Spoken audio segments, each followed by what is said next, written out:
ஆண்டவராகிய இயேசு கிறிஸ்துவின் நாமத்தில் காலை வாழ்த்துக்கள்.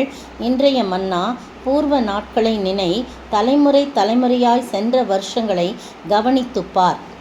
உபாகமம் 32 வசனம் 7 முன்பகுதி. பாருங்கள், மோசே ஜனங்களை பார்த்து சொல்கிறாரு, நீங்கள் பூர்வ நாட்களை, முன்னாடி நாட்களெல்லாம் நினச்சி பாருங்கள். தலைமுறை தலைமுறையாய் கடவுள் உங்களுக்கு செய்த நன்மைகளை, அந்த வருஷங்களையெல்லாம் கவனித்து பாருங்கள், நினைத்து பாருங்கள், கவனித்து பாருங்கள் அப்படின்னு சொல்கிறார். என்னன்னா, கர்த்தர் எவ்வளோ அழகாக நடத்திட்டு வந்தார். ஆனால் நீங்களோ உங்களை கெடுத்து கொண்டீங்க. நான் அவருடைய பிள்ளைகள் அல்ல அப்படின்னு சொல்கிறீங்க. இதுவே அவர்கள் காரியம், அவர்கள் மாறுபாடும் தாறுமாறுமுள்ள சந்ததியார்னு 5ஆம் வசனத்தில் சொல்லப்பட்டிருக்கு. ஆனால் ஆண்டவர் பாருங்கள் எப்படி தன்னுடைய வசனத்தை சொல்கிறாராம். மழையானது இளம்பயிரின் மேல் பொழிவது போல, 2ஆம் வசனம், என் உபதேசம் பொழியும், பனித்துளிகள் புல்லின் மேல் இறங்குவது போல என் வசனம் இறங்கும் அப்படின்னு சொல்கிறாரு. அப்படிலாம் நீங்கள் அந்த கர்த்தருடைய நாமத்தை பிரஸ்தாவப்படுத்தாதபடி நீங்கள் உங்கள் இஷ்டத்துக்கு உங்களை கெடுத்துக்கிட்டீங்க அப்படின்னு சொல்லிட்டு 6ஆம் வசனத்தில் கோபமாக மோசே சொல்கிறாரு.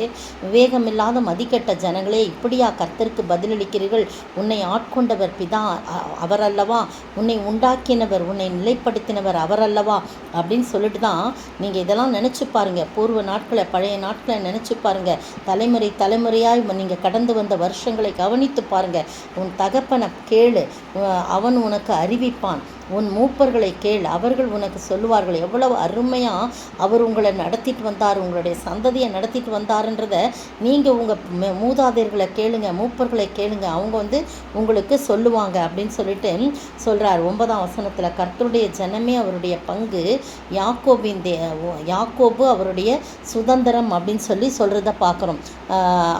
அப்புறம் 12ஆம் வசனத்தில் 11, 12 எப்படிலாம் அவர் சுமந்து வந்தார் அப்படின்னு சொல்லி பார்க்கும்போது, கழுகு தன் கூட்டை கலைத்து தன் குஞ்சுகளின் மேல் அசைவாடி தன் செட்டைகளை விரித்து அவைகளை எடுத்து அவைகளை தன் செட்டைகளின் மேல் சுமந்து கொண்டு போகிறது போல கர்த்தர் ஒருவரே அவனை நடத்தினார், அந்நிய தேவன் அவரோடே இருந்ததில்லைன்னு சொல்கிறாங்க.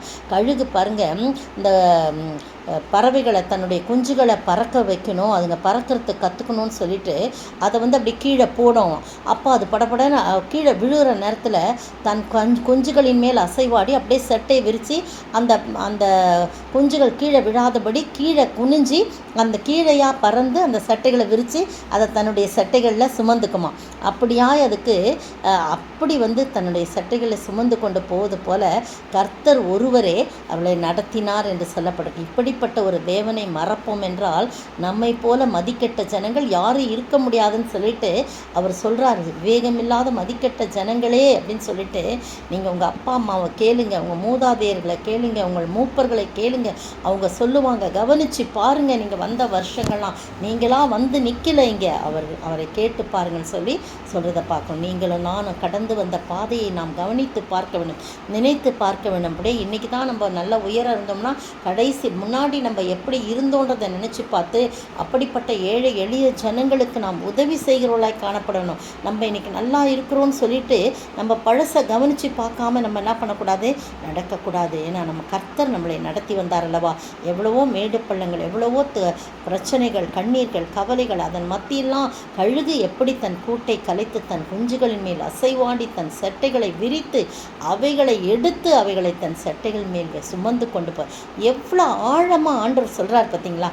தன்னை எப்படி ஒப்பிடுறார். அந்த கழுகு அந்த கூட்டை கலைச்சி குஞ்சுகளை பறக்க விடுமா. அப்போ தொப்புன்னு தானே விழும். அது உடனே அது என்ன பண்ணும், சிறகை அடிக்கிறதுக்கெல்லாம் ட்ரை பண்ணும். கொஞ்சம் கொஞ்சமாக அப்படியே அது சிறகை அடித்து ட்ரை பண்ணுற வரைக்கும் இந்த கழுகு என்ன பண்ணுமா, பெரிய தாய் கழுகு அப்படியே கீழே அது விழாதபடி தன்னுடைய சட்டைகளை விடுத்து சுமந்துக்குமா. அதுபோல் நம்முடைய ஆண்டவர் நம்மை சுமப்பார் என்று சொல்லுகின்றார். நீங்களும் நானும் அப்படிப்பட்ட ஆசீர்வாதத்தை பெற்று வாழ பழைய காரியங்களாம் நம்ம கவனித்து பார்த்து நம்முடைய வாழ்க்கையை நடத்த ஆண்டவர் தாமே கிருபை செய்வாராக. ஆமென்.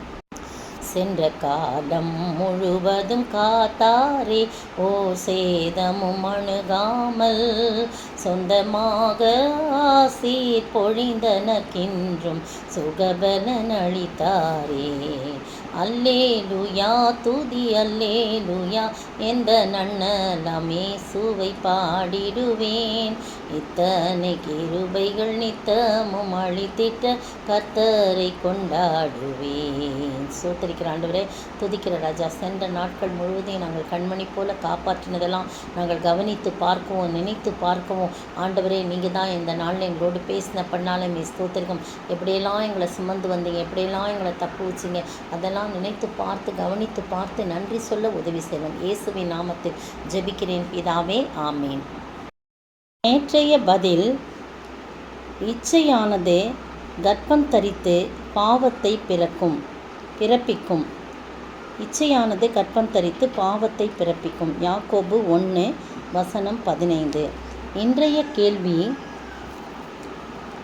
நீங்கள் உங்களை என்ன செய்யாதபடிக்கு எதை கேட்கிறவர்களாய் மாத்திரம் அல்ல, அதின்படி என்ன செய்ய வேண்டும்?